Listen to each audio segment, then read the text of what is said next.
खबरों का सिलसिला आगे बढ़ाएंगे। पीटीआई उम्मीदवार जमशेद चीमा की इंतखाबी मुहिम के हवाले से बात करेंगे। कहीं का गुस्सा कहीं पर। पीटीआई उम्मीदवार फ्रस्ट्रेशन का शिकार हैं। इंतखाबी अमल से बाहर होने का गुस्सा बच्चों पर निकालना शुरू कर दिया। इंतखाबी मुहिम में बच्चों के बोलने पर जमशेद चीमा की जानिब से इजहार नाराजगी किया गया। जमशेद चीमा ने कॉर्नर मीटिंग में बच्चों को थप्पड़ लगाने का कह दिया।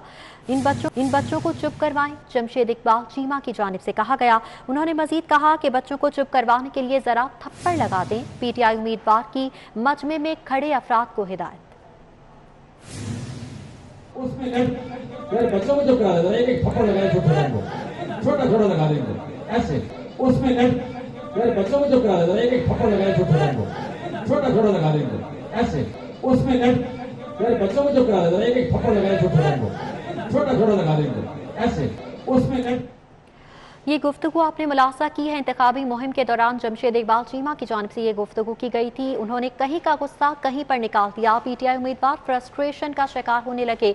इंतखाबी अमल से बाहर होने का गुस्सा बच्चों पर निकालना शुरू कर दिया है। इस हवाले से बात करने के लिए हमारे साथ कजाफी भट्ट मौजूद हैं। कजाफी भट्ट साहब, बताइएगा, जमशेद इकबाल चीमा फ्रस्ट्रेट नजर आ रही हैं, क्या वजह है फ्रस्ट्रेशन की? क्या उन्हें नजर आ रहा है कि वो इंतखाबी रेस से बाहर हो चुके हैं?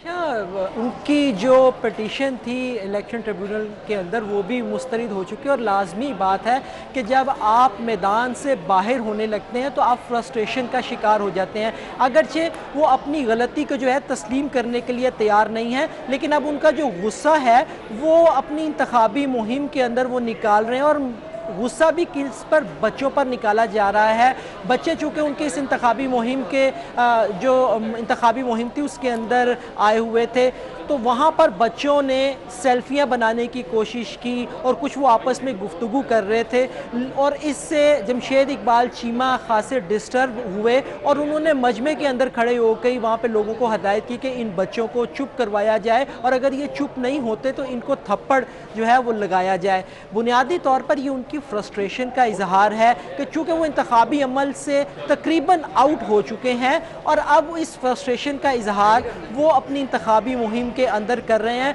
बजाय इसके कि वो तहम्मुल से काम लें, अपनी गलती को तस्लीम कर लें और इस मैदान के अंदर जो भी उनके साथ हुआ वो उनका अपना किया हुआ है। फ्रस्ट्रेशन का इजहार बच्चों पर करने की बजाय उनको चाहिए था कि वो अब बच्चों को किसी और तरीके से चुप करवाने का भी कह सकते थे, लेकिन जिस तरीके से उन्होंने कहा, आपने सुना भी, नाजरीन ने भी सुना कि वो कह रहे हैं कि बच्चों को थप्पड़ लगाया जाए। बच्चों को आप कैसे थप्पड़ लगा सकते हैं? बच्चों को कैसे आप जो है वो खामोश कर सकते हैं? आपके अपने घर के अंदर बच्चे हैं, बच्चों वाले हैं, बच्चों को खामोश करवाने का ये तरीका नहीं होता। और जब आप इंतखाबी मुहिम के अंदर जाते हैं तो फिर आपको हर चीज़ बर्दाश्त करनी पड़ती है और ये वाज़े तौर पर हमें नज़र आया कि बर्दाश्त जो है इस इंतखाबी अमल से बाहर होने के नतीजे में उनकी बर्दाश्त बाहर होती जा रही है और वो अपने गुस्से का इजहार जो है वो इस तरीके से कर रहे हैं कि बच्चों को बार बार यही कहा जा रहा है कि थप्पड़ लगा के चुप कराएं।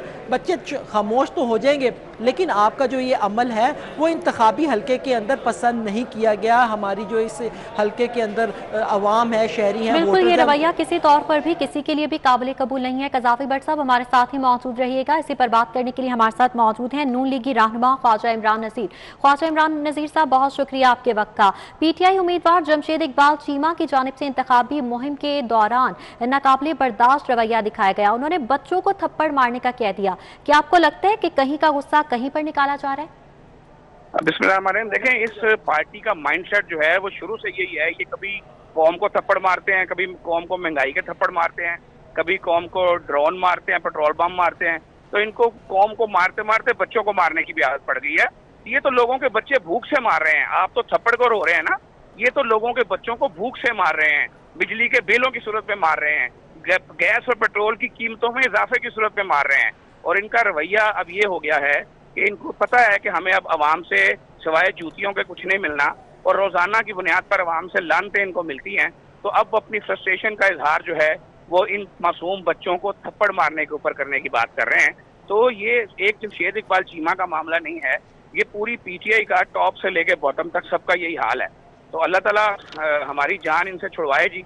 ऐसे वो हुक्मरान कि जिनको बात रियासत मदीना की करते हैं। अब रियासत मदीना वाले तो वो थे कि जो बच्चे जिनकी पीठ पे सवार हो जाते थे तो वो नमाज के सजदे से नहीं उठते थे। रियासत मदीना वाले तो वो थे और ये बातें रियासत मदीना की करते हैं। तो इनका अमल कुछ और है और इनके मुंह पे जुबान पे कुछ और है। और इंशाल्लाह ताला ये इनकी किस्मत बड़ी अच्छी है कि इस NA 133 से ये इन्होंने अपने आप को खुद ही डिस्क्वालीफाई करा लिया है, वरना अवाम इनको ऐसा डिस्क्वालीफाई करती कि इनको रात को तारे, दिन को तारे नजर आ जाते और इनकी तबीयत सेट हो जाती। तो इंशाल्लाह ताला ये जो रवैया है, इस रवैये का इनको हर गली और हर कूचे में हिसाब देना पड़ेगा। और अवाम को जिस महंगाई और जिस महंगाई से छूटती है अवाम, तो आप उसे डेंगू से मारते हैं। स्प्रे नाम की चीज नजर कोई नहीं आ रही। हम अपनी गलियों मोहल्लों में फिरते हैं तो यहाँ लोग बेचारे हर चौथे घर में डेंगू का मरीज है और वहाँ लार्वा सेटिंग नाम की कोई चीज नहीं हुई, आयरस स्प्रे नाम की कोई चीज नहीं हुई। तो जिन हुक्मरानों का कारकर्दगी का बदतरीन आलम होगा और उनको हर तरफ से फ्रस्ट्रेशन मिलेगी, तो उन्होंने अपना गुस्सा कभी अवाम पर उतारना है और कभी बच्चों पर उतारना है। तो इंशाल्लाह इनसे अनकरीब जान छुटने वाली है। थोड़ा सा हाथर जमा रखें, अब हम सब मिलेंगे और इनको इंशाल्लाह यहाँ से निकाल कर देंगे। ठीक है, ख्वाजा इमरान नज़ीर हमारे साथ मौजूद थे, बहुत शुक्रिया आपके वक्त का। कज़ाफ़ी बट ने भी हमें तफसीलात से आगाह किया, बहुत शुक्रिया। बच्चों को जो करा देता है, एक थप्पड़ लगाए छोटा छोटा लगा देंगे ऐसे। उसमें बच्चों को जो करा देता है, एक थप्पड़ लगाए छोटा छोटा लगा देंगे ऐसे। उसमें बच्चों को जो करा देता है, एक थप्पड़ लगाए छोटा छोटा लगा देंगे ऐसे।